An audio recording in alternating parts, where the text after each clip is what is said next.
नमस्कार मेरे प्यारे बच्चों।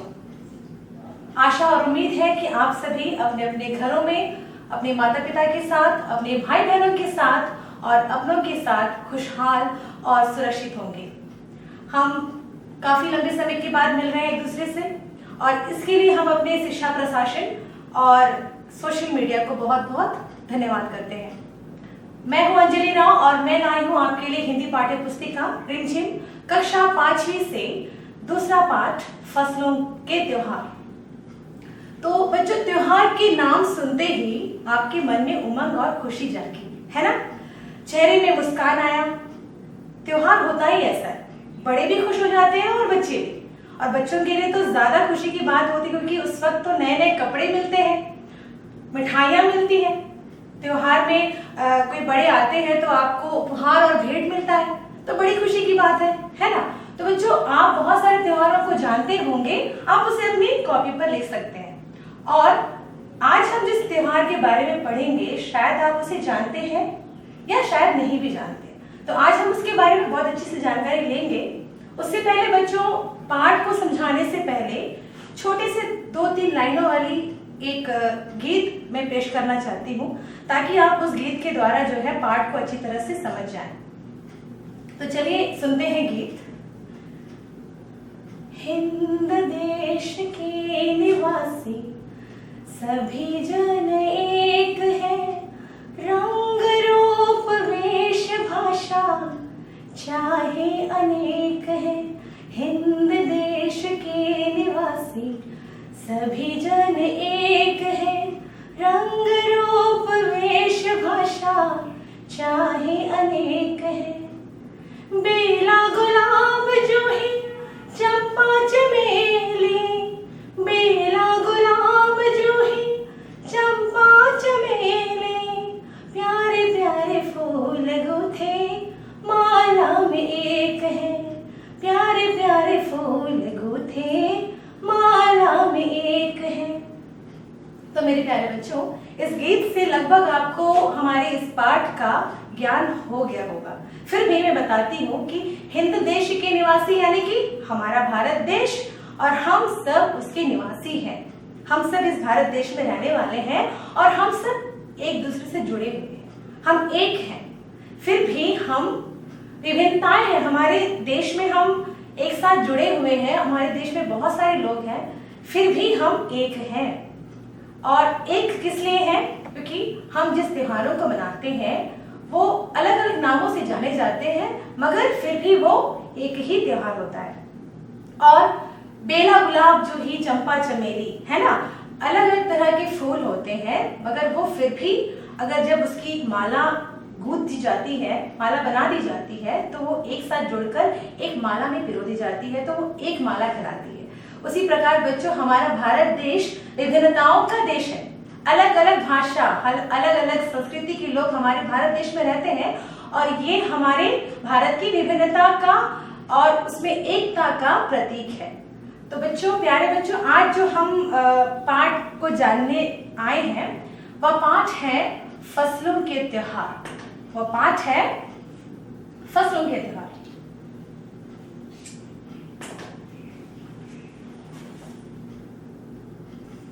फसलों के त्योहार। तो बच्चों, ये जो पूरी पाठ है ये पहले शुरू होती है बिहार के एक परिवार की कहानी है, और बिहार का जो एक परिवार है उससे ये कहानी शुरुआत की जाती है। तो आप देख लीजिए, सारा दिन बोरसी के आगे बैठकर हाथ तापते हुए गुजर जाता है। सारा दिन बोरसी के आगे बैठकर हाथ तापते हुए गुजर जाता है। बोरसी यानी कि जब कोई व्यक्ति अपने आप को गर्म रखना चाहता है, ठंड जहां पड़ती है वहां पे उस बोरसी पे बैठ के वो अपने आप को सेकता है, गर्म करता है। तो बोरसी का मतलब है, दूसरा एक अर्थ है अंगीठी। तो सारा दिन बोरसी के आगे बैठकर हाथ तापते हुए गुजर जाता है। कहाँ तो खिचड़ी के समय धूप में गर्माहट की शुरुआत होनी चाहिए और यहाँ हम सूरज के इंतजार में आस लगाए बैठे हुए हैं, है ना। खिचड़ी जब होती है वहां पे बिहार में जो खिचड़ी होती है उस टाइम पे उस समय पे जो है गर्माहट की शुरुआत होनी चाहिए, गर्मी होनी चाहिए, बल्कि वहां पे जो है लोग सूरज की इंतजार करते हुए थक जाते हैं और पूरा दिन जो है सूरज जो है लापता रहता है। आज सुबह तो रजाई से निकलने की हिम्मत ही नहीं हो रही थी। अपने आप को गर्म रखने के लिए वहां के लोग जो है ठंडे से बचने के लिए रजाई का, मोटी चादर जो होती है उसका उपयोग करते हैं और उनकी हिम्मत ही नहीं हो रही है कि वो बिना रजाई के सो सके। बाहर देखने से तो समय का अंदाजा, बाहर देखने से समय का पता ही नहीं चल रहा है, अंदाजा यानी कि मालूम या पता नहीं चल रहा है, लेकिन घर में हो रही चहल पहल, घर में जो है लोग जो है भगदड़ मच रही है, चहल पहल हो रही है। अब पता चल रहा है, रह रहकर कानों में कभी चापाकल के चलने और पानी के गिरने की आवाज, तो कभी किसी के हाँक लगाने की आवाज आ रही थी। बच्चों, चापाकल का अर्थ है हैंडपंप, जिसको हम अंग्रेजी में कहते हैं हैंडपंप। इसे जो है आप चित्र पे देख सकते हैं। चापाकल को मैंने बताया है, चित्र में दिख रहा है कि कैसे चापाकल को जो है वो ऐसे हिलाते हुए जो है पानी निकाला जाता है और पानी के गिरने की आवाज आ रही है। कभी किसी हाँक लगाने की आवाज, हाँकते हैं, किसी को हम ए इधर आओ करके बुलाते हैं तो उसको बोलते हैं हाँक लगाना, और हाँक लगाकर जो है आवाजें कर रहे हैं। जा भाग के देख केरा के पत्ता आयल की ना, जा भाग के देख केरा के पत्ता आयल की ना। इसका बच्चों ये जो वाक्य लिखा हुआ है, ये जो है बिहार के लोग इसका प्रयोग करते हैं, इस भाषा का प्रयोग करते हैं और इसका अर्थ है कि जाओ भाग कर देखो केरा, केरा यानी कि केला, केला का पत्ती, केले की जो पत्ती होती है वो आया है कि नहीं। आज ई लोग के उठे के नईखे का, ये भी एक वाक्य है जो उनकी भाषा में बोली गई है। तो इसका अर्थ है आज ये लोग उठे कि नहीं, उठेंगे कि नहीं। बोल जल्दी तैयार हो खस, उनको बोलो कि वो जल्दी तैयार हो जाए। अब तो उठने में ही भलाई है, अब तो उठने में ही भलाई है। अब जो है वहाँ के जो बड़े बुजुर्ग हैं, जो बड़े लोग हैं, वो सब बोल रहे हैं कि उठो उठो, सबको उठा रहे हैं। और बच्चों की तो आदत है कि वो सोते रहते हैं और बड़े जो है उनको उठाते रहते हैं, और बच्चे भी बोल रहे हैं कि चलो चलो जल्दी जल्दी हम उठ जाते हैं। नहा धोकर हम सभी एक कमरे में इकट्ठा हुए। सभी बच्चे अभी नहा धोकर एकदम तैयार पड़े हैं, क्योंकि अभी त्योहार मनाना है। और दादा और चाचा ने क्या सफेद चकाचक माड़ लगी धोती और कुर्ता पहना हुआ है। माड़ लगी धोती, दादाजी और चाचा जी ने अब माड़ लगी धोती को पहना हुआ है। मतलब जब हम चावल पकाते हैं, खाना पकाते हैं, तब उसमें से जो पानी जो हम ड्रेन कर देते हैं, निकाल देते हैं, उसे माड़ कहते हैं। इसको हम अपनी बोलचाल भाषा में गंजी भी कहते हैं, गंजी का पानी बोलते हैं। जो चकाचक है, चकाचक यानी कि एकदम कड़क सा है और धोती कुर्ता पहनकर एकदम अच्छे दिख रहे हैं। खिचड़ी में ऐसन ठाड़ हम पहले कबो ना देखनी, सारा दे कनकना देता। खिचड़ी, अब यहाँ जो खिचड़ी है बच्चों, ये खिचड़ी जो है हम जो दाल चावल बनाकर खाते हैं रोज, ये खिचड़ी वो नहीं है। ये खिचड़ी क्या है हम आगे चलकर जानेंगे।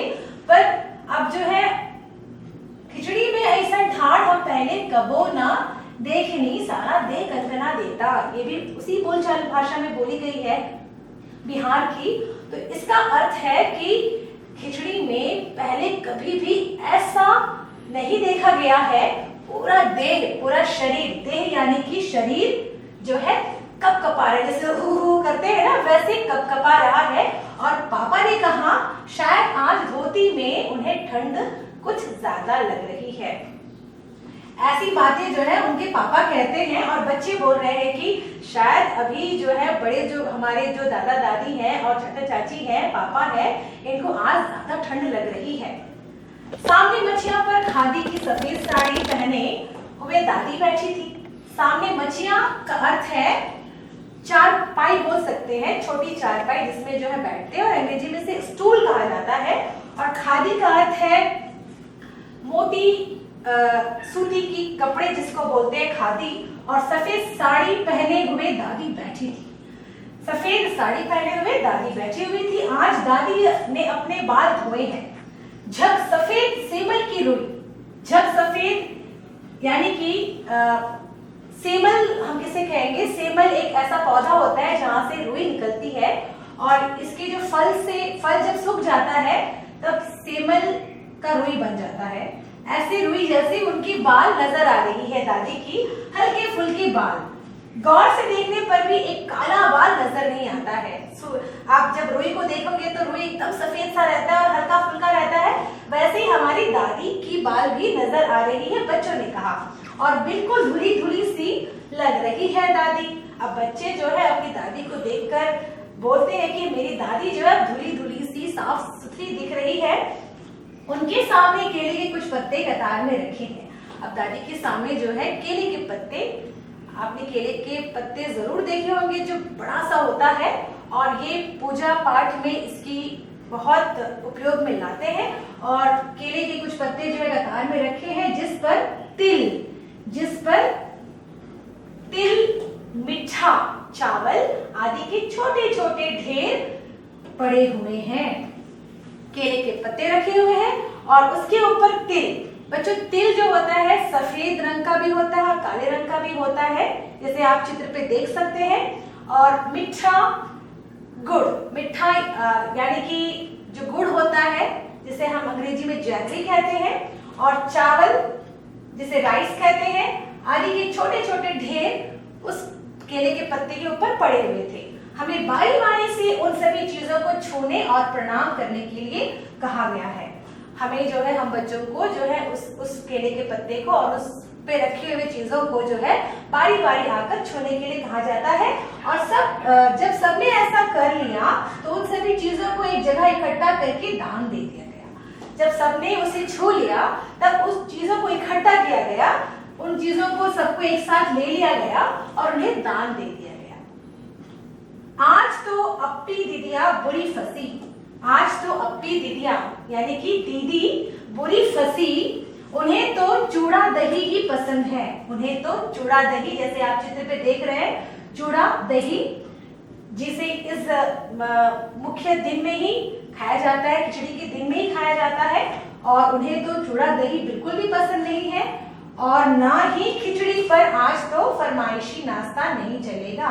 हम जो भी नाश्ता खाना चाहेंगे आज वो बिल्कुल भी नहीं चलेगा, उन्हें दोनों ही चीजें खानी पड़ेगी। आज उसे क्या क्या खानी पड़ेगी? चूड़ा दही, खिचड़ी। आज खिचड़ी जो है आज खिचड़ी है, और इस खिचड़ी के दिवस पर खिचड़ी खाने के बाद सभी ने गया से आए तिल। बच्चों, गया जो है एक पवित्र स्थान है और ये जो है बिहार पे स्थित है, और गया जो है गंगा नदी के एकदम पास स्थित है। और यहाँ से जो गुड़ और चीनी के तिलकुट आते हैं वे लोग जो है बड़े मजे से और बड़े चाव से खाया करते हैं। गुड़ और चीनी के तिलकुट को बड़े चाव से खाया करते हैं। जैसे आपने यहाँ पे मूंगफली के चिक्की खाई होंगी, तो वैसे ही वहां पे जो है गुड़, चीनी के और तिल के जो है तिलकुट बहुत बड़े प्रसिद्ध चीज है, प्रसिद्ध खाने की चीज है, उन्हें बड़े चाव से खाया करते हैं। और खाते खाते मैं सोच रही थी कि कितनी अलग है ना या खिचड़ी जो अभी हम मना रहे हैं। तो बच्चों, मैं यहीं पे आपको थोड़ा सा रोकना चाहती हूँ, और खिचड़ी जिसके बारे में हम बात कर रहे हैं, ये वो खिचड़ी है जो लोग जो है अपने फसलों के कटने पर, ताकि उनकी फसल अच्छे से कटे और उनकी अच्छे से वहां पे समृद्धि हुई, और इसकी खुशी में जो है ये त्योहार मनाने के लिए आज सभी यहाँ पे उपस्थित हैं। तो यही त्योहारों के बारे में बताना चाहती थी कि ये जो त्योहार है वो हमारे भारत देश के हर एक राज्य में अलग अलग नामों से जुड़ी है, और लोग इन्हें अलग अलग नामों से मनाते हैं, और ये जनवरी महीने के बाद से शुरू हो जाती है। तो चलिए बच्चों, हम उसी के बारे में जानते हैं। अब हम फिर किताब में जाते हैं, और स्कूल में हम जो खिचड़ी बनाते थे उसकी अलग ही मस्ती हुआ करती थी। स्कूल में तो आप खिचड़ी खाते ही हैं, है ना, और वो खिचड़ी जो है वो अलग होती है, उसकी अलग मस्ती होती है। और छुट्टी का दिन नाव में बैठकर गंगा नदी की सैर, है ना, वहां बिहार की बात हो रही है। तो छुट्टी का दिन था और नाव पर, यानी कि अंग्रेजी में जिसको बोट कहते हैं, उसके ऊपर बैठकर गंगा नदी की सैर, जैसे कि आप अब चित्र पे देख रहे हैं कि गंगा नदी जो है बहुत लंबी नदी है और ये जो है वहां बहुत सारे राज्य से निकलती हुई जो है ये उसकी सीमा नहीं है, वो उस राज्य से निकलते हुए नीचे तक जा रही है। तो आप गंगा नदी को देख सकते हैं और इसकी सैर, फिर टापू पर बालू में दौड़ते हुए पतंग उड़ाना या उड़ाने की कोशिश करना। टापू उसे कहते हैं जहां पर जो है नाव जो है रुकती है किनारे पे जाकर और वहां पे बालू बालू सा रहता है, तो वहां पर जाकर पतंग उड़ाने की कोशिश करना या पतंग उड़ाना। कितना मजा आता था। इधर हम पतंग उड़ाते थे और वहीं थोड़ी दूर पर गुरुजी, विमला दीदा, आनंद जी, झिलमिट भैया सब मिलकर ईंट से बने हुए चूल्हे पर बड़े बड़े कढ़ाओं में खिचड़ी बनाते हैं। यहाँ पर जो है सभी लोग मिले हुए हैं। जैसे कि मैंने आपको बताया था कि त्योहार के समय पे सभी मिलते हैं एक दूसरे से और सभी मिलकर जो है इस त्योहारों को मनाते हैं। हम भी बीच बीच में अपनी पतंगों को सुस्ताने का मौका देते हुए मटर और प्याज छीलने बैठ जाते हैं। हम भी बच्चे जो है जो सुस्ताते हुए थोड़े आराम करते हुए जो है मटर और प्याज छीलने बैठ जाते हैं। वैसे खिचड़ी फिर दोबारा खाने को नहीं मिली। वाकई ढंग कैसा भी हो पर है ये खुशियों का त्योहार। ढंग कैसा हो यानी कि तरह तरह के लोग तरह तरह से ये त्योहार बनाते हैं।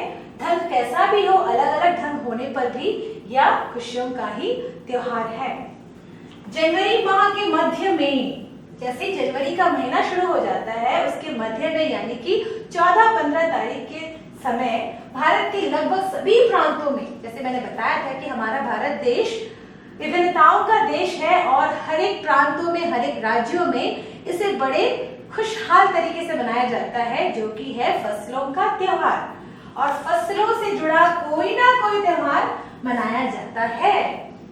कोई फसलों के त्योहार हो जाने पर खुशी बांटता है, तो कुछ लोग इस उम्मीद में खुश होते हैं कि अब पाला कम होगा, सूरज की गर्मी बढ़ने से खेतों में खड़ी फसल तेजी से बढ़ेगी। कोई अपने फसल के अच्छे पैदावार के लिए खुशी मनाता है और कोई यह सोचकर खुशी मनाता है कि ठंड अब कम होगा और गर्मी बढ़ेगी और फसल बढ़ेंगे और हमारी उन्नति होगी। और इसी वजह से जो है ये त्योहारों को मनाया जाता है। सभी प्रांतों और इलाकों का अपना रंग और अपना ढंग नजर आता है। जैसे कि मैंने बताया, हर एक प्रांतों के लोगों के, हर एक जगह के लोगों के, हर एक क्षेत्र के लोगों के अपने अपने रंग और ढंग नजर आते हैं, तरीके नजर आते हैं। इस दिन सब लोग अच्छी पैदावार की उम्मीद और फसलों के घर में आने की खुशी का इजहार करते हैं। जैसे मैंने बताया कि इस दिन जो फसलों के त्योहार का दिन जो होता है, उस दिन जो है सभी लोग खुशी मनाते हैं और ये उम्मीद रखते हैं कि आने वाला साल भी हमारा ऐसा ही गुजरे और इसी खुशी का इजहार करते हुए वे फसलों के त्योहार मनाते हैं। उत्तर प्रदेश, बिहार, मध्य प्रदेश में मकर संक्रांति या तिल संक्रांत मनाया जाता है। जैसे मैंने बताया, ये पूरी जो कहानी भी है वो बिहार और उत्तर प्रदेश के ही बारे में बता रही है और वहां के लोग, मध्य प्रदेश के भी लोग जो है इस फसलों के त्योहार को मकर संक्रांति या तिल संक्रांति के नाम से जाना जाता है और असम में इसे बिहू के नाम से मनाते हैं। केरल में ओणम कहा जाता है इस फसलों के त्योहार को और तमिलनाडु में पोंगल मनाते हैं।